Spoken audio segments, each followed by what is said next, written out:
What is going on, Guardians, and welcome back to another Destiny gameplay video. Hey, in this video I just wanted to talk about the new meta that we're sort of settling into here.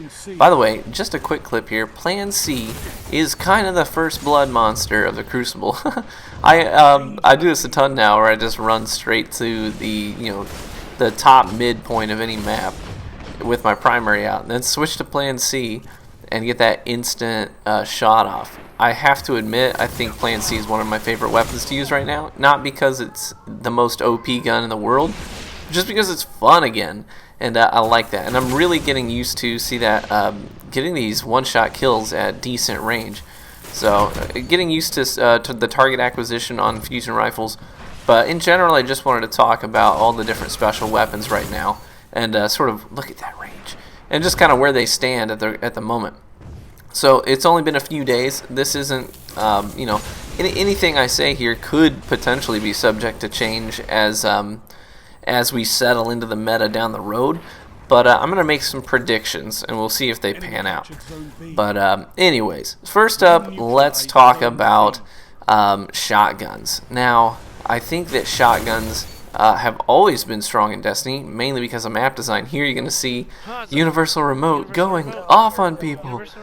I think the shotguns are going to be pretty dominant, not going to lie. I think my real prediction here is that this new meta that we're going to fall into is going to be a shotgun meta. By that, I don't mean that they're going to be spammed and ridiculously OP and we need to start whining and crying about them. But I just think that in general, look at this guy lagging out, with the general map design in Destiny right now, I think that with the way that snipers were hit, it wasn't dramatic, but honestly, I feel it. I feel the sluggishness of the sniper rifles right now, and there's only really one that I have currently that I feel is pretty consistent and feels reminiscent of the previous meta. But I'll get to that in a second.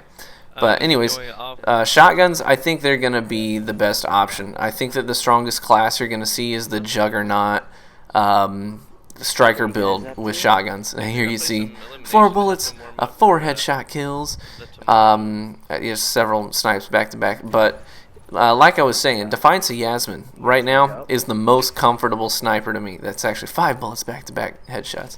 I lied. But anyways, yeah, it seems largely unaffected. It feels pretty much the same to me. But the others feel pretty sluggish. So I find myself kind of going back to this one. Look at the range here on Plan C. Let's talk about fusion rifles. Fusion rifles, I think, are a lot stronger now. I think they're a lot more viable. Nova whiff here. I think that the average fusion rifle is still going to be pretty inconsistent, honestly. Whoop! Sorry about that, Sir Blade Dancer. But yeah, the average one's going to be pretty inconsistent, I think. You can get some pretty nice kills with them, but it is a little bit up to chance with how your projectiles spread. But with these top tier fusion rifles, I think you're going to see a lot more of them. I think you're going to see more of the Thesan. I think you're going to see more of the Plan C. I think you're going to see more of the vacancy, that God roll vacancy that's there at the vendor. And I feel like the vendor options right now, they threw in a lot of God rolled stuff. And I think that that's their way of saying, hey, I know that we've had poo-poo rolls before, and you have to farm the crap out of everything to get these good rolls. But I think that their goal here was to put a whole bunch of really good rolled vendor weapons out there just to introduce some diversity so that people will gobble them up. And you're going to see some people running around with a new Monarchy shotgun. You're going to see people running around with the new Monarchy sidearm. You're going to see people running around with the vacancy. You're going to see the new Hawksaw roll. You're not going to see anyone with that new 1K stair roll because that thing is poo to the freaking poo. But anyways, yeah, so I think that you're going to see more fusion rifles, but I think that the average fusion rifle is going to be largely unaffected. Not see much of them, but these Plan C type, Juggernaut Titan, these Plan C type, Thesan types, vacancies, you're going to see some of them. And for a good reason. I don't think that you're going to see them in a sweat. Like if you were watching a tournament, I don't think that you're going to see any of them there.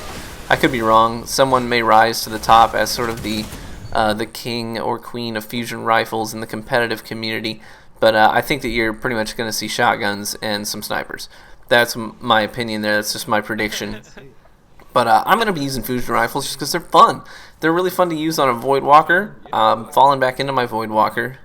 I found that coupling the hunger with Embrace the Void leads to pretty much 7-second grenade cooldowns. That's only if you get a kill with the abilities. That's kind of the key there. But when you get energy drain to proc with those things active, man, you're just gonna get your grenades back so fast. I'm using Nothing Manacles. Like them a lot. I've ascended them, or not ascended them, infused them. Sorry, I have to keep up with the latest Destiny lingos. This is always changing. But I've infused them up to 320 plus. But looking forward to getting into trials today, because that's going to be fun to see what everyone's using, to see how the revive system, because a lot of people are asking, what do you think of the revive system? I can only make predictions because I haven't experienced it in trials yet. That's really the playtest environment for the revive system changes. So really excited to get in there and to start seeing what special weapons people are going to be relying on. I think we're going to see some of the PoE drops. See some Her Fury. We'll see some of the Champion Shotgun, which I've been told has some decent range. I don't have one yet, so I can't speak to it. But man, I really love this hand cannon. I got a Lord High Fixer with its legit God roll status. It has Icarus. It's got Hot Swap. It's got Rifled Barrel. It's got Sure Shot IS.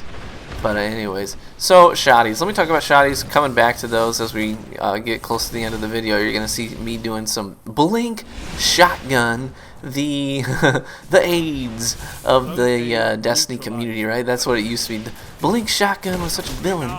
But anyways, I'm just trying to get some footage to see what the meta. Just trying to feel out the new meta, right? Blink Shotgun, I think you're going to see a lot of shoddy builds. I think that Blink Shotgun is going to be pretty viable. I think that honestly the best subclass build right now for I'm going to call this right now. I think that the previous meta was all about the Sunsinger, right? Well, the Sunsingers and Night Stalkers kind of ruled it, and I think that those are still super strong classes. But I think that you're going to start seeing people whine and cry and moan about the Striker Juggernaut Titan Shotgun Warrior, right? And this isn't anything new. I'm not spreading new information, so don't come at me and be like, hey, True, shut up. People are going to start using it. People are already using it. It's well known now. It's a well-known strategy, but people are running around with the Juggernaut skill, so you get that overshield while you sprint. So basically they warrior straight at you with this overshield, which can, by the way, tank a golden gun shot and cause 0 damage to the Titan. It's insane. So I think that's my prediction. That's going to be the strongest class you're going to see people start to raise some flags about. But anyways, those are my predictions, just kind of feeling out the meta right now. Let me know what your experience has been so far, guys, and I'll catch you in the Crucible.